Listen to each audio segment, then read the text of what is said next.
Good morning. Good morning. I wasn't sure what to bring as my thought for the day today. And the reason for that is because we've got snow outside. It's only a light covering, it's not deep or anything, but there's enough for us to say we have snow.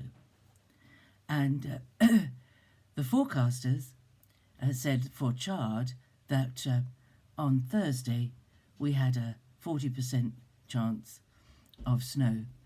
There was no snow predicted for yesterday or for last night.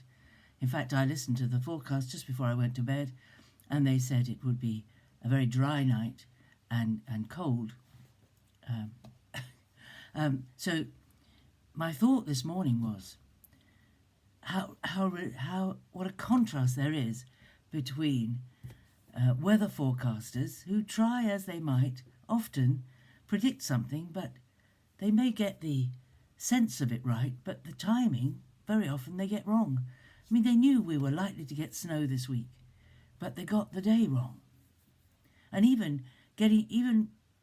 just before you go to bed to say it'll snow, it'll be dry tonight, But I do know, I grant you that Chard is a peculiar place, and sometimes we get snow in Chard and nobody else in all the area around us gets snow. But I was just thinking about the contrast between the predictions of man and the promises of God. That the predictions of man let us down, but the promises of God are always right. And he's never late or early with his fulfillment of his promises. And I think I will stick with just this thought. Think through the life of Jesus. Matthew's the gospel to really look at it, because Matthew, almost everything that Jesus did and said, he's got a verse from the Old Testament that this fulfills, and it fulfills it to the letter. Jesus was coming as the son of David, but he wasn't going to be born in Jerusalem where the capital was. He was going to be born in Bethlehem. And the prophet got that right, exactly right. The agony of the women whose children were killed is foretold in one of the other prophets. And even that he should be called a Nazarene. How could it be, if he was born in Bethlehem, that he would be called a Nazarene? Why? Because he was brought up in Nazareth.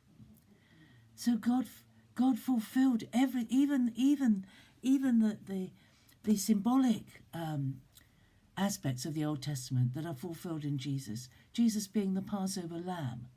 The Passover lamb was a perfect lamb. None of its bones were broken. And we see in John's Gospel that Jesus, when the soldiers would have broken his legs to hasten death when he was on the cross, but he was dead already. So they didn't break his bones. Now, that's bizarre, isn't it? They broke the bones of the other two who were crucified with him, but they didn't break the bones of Jesus. And so he fulfilled perfectly the prophecies that said he was the Passover lamb, because, yes, his flesh was marred, but his bones were not broken. So many things in the Old Testament are fulfilled perfectly, even to the amount of money. Jeremiah prophesies the 20 pieces of silver, or 30 pieces of silver, that were paid to Judas. It's foretold exactly. So that's what I woke up with, was this contrast. I'm not criticizing the meteorological people, because they generally get it generally right. If it's going to be very windy, it is very windy.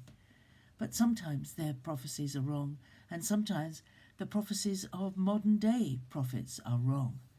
There's a lot of controversy at the moment about the number of prophets in America who prophesied that Donald Trump would get a second term of office.